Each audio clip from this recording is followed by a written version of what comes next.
Today is the very best day there has ever been to be in the floor covering business. On the Floor with John Weller.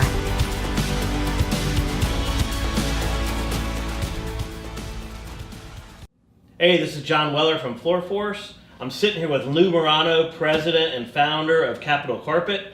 When Lou's in the room, everybody knows it. You have an amazing energy level, amazing passion.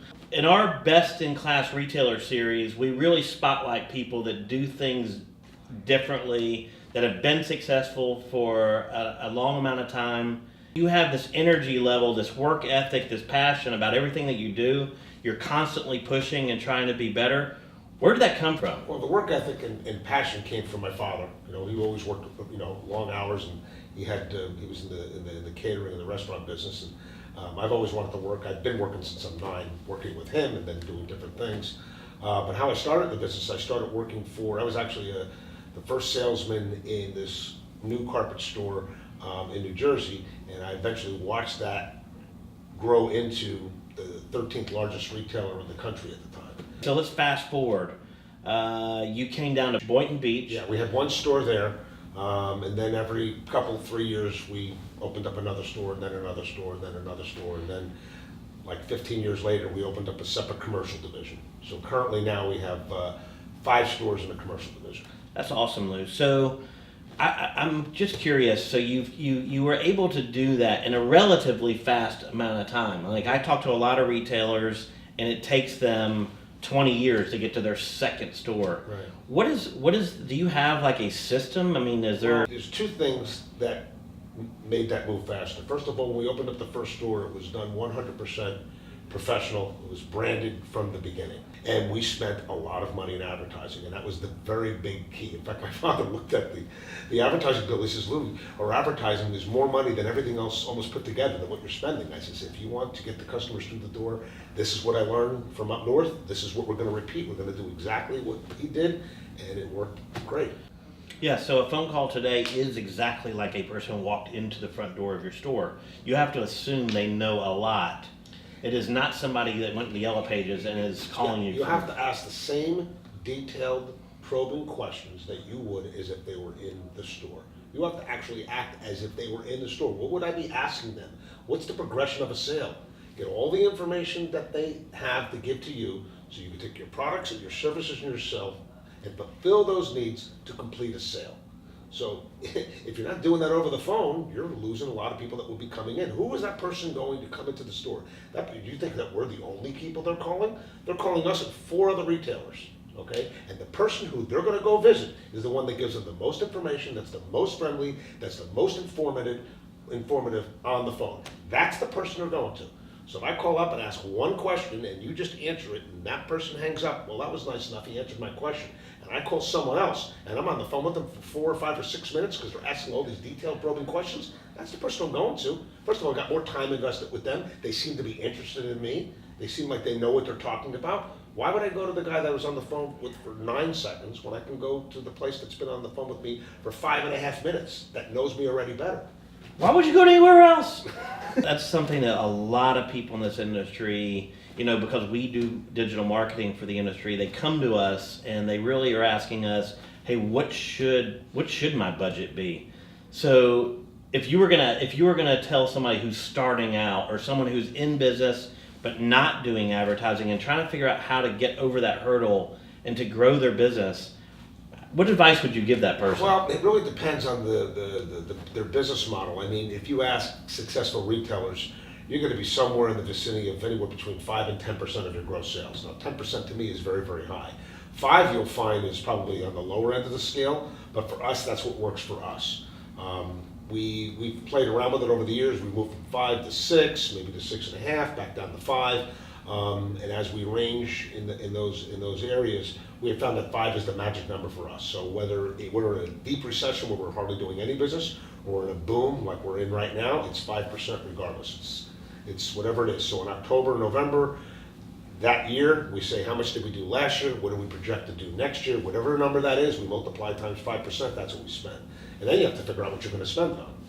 At the moment, what is your makeup between digital advertising, traditional advertising? when we started advertising, it was all newspaper, okay? And then eventually, after we got more stores, we had a bigger budget where you can go onto TV. So slowly, we siphoned it from newspaper into TV, and we saw that TV was successful. Well, eventually, as time went on, newspaper became dead. We took all the money away from newspaper, put it all into TV. Now we're going through the next cycle of our business where a majority of our money, almost all of it was in TV, and then as digital marketing came on board, we started taking more and more from it. So every year we're taking more out. What that percentage is, I don't know. You'll hear anything from you should be 20 to 40% in electronic digital, and 60% in traditional. So as with TV, everybody knows everybody's DVRing. So we're putting a lot of our money into news because people generally don't DVR news. And this year we just took another 10% of our budget and moved it into digital and electronic. If you've ever been to Boca Raton for more than a couple days, you've seen a commercial from Capital Carpet with your tagline. And I gotta say, I think everybody in Boca Raton knows you because of that.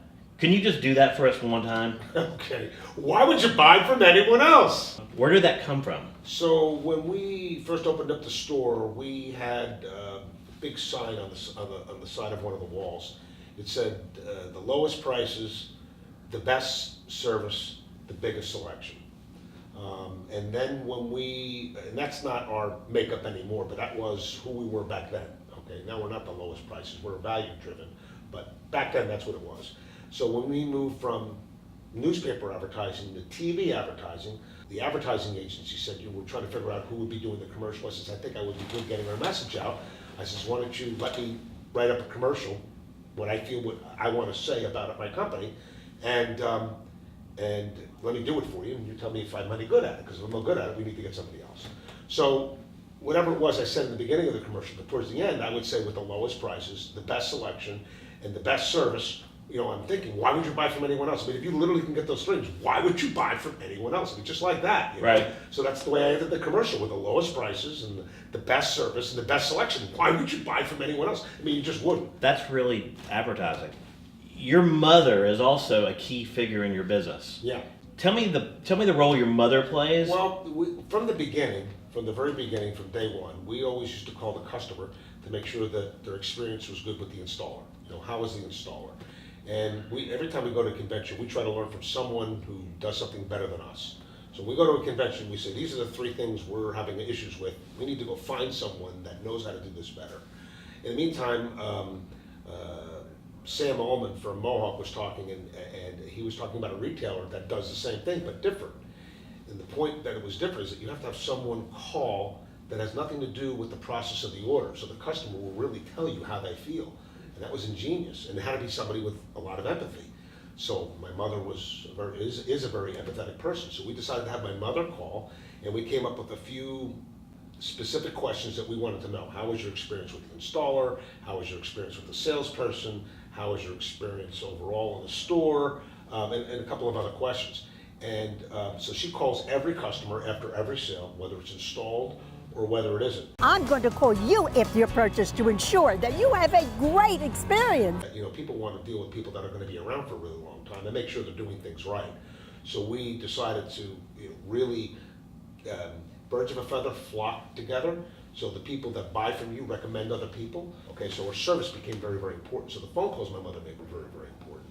And when she made these phone calls, everybody in the company knew that she'd be making them, because when the customer did not have a good experience, or there was a problem that we needed to fix that we didn't fix and that we did not know about it, she would, first of all, empathize with them, bring it to me.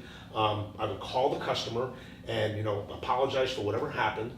If it was something that we're supposed to fix or are supposed to fix, we go out and fix it. If it was a bad experience with either a salesperson or the order department or the installation department or the installer, I would have a conversation with those people.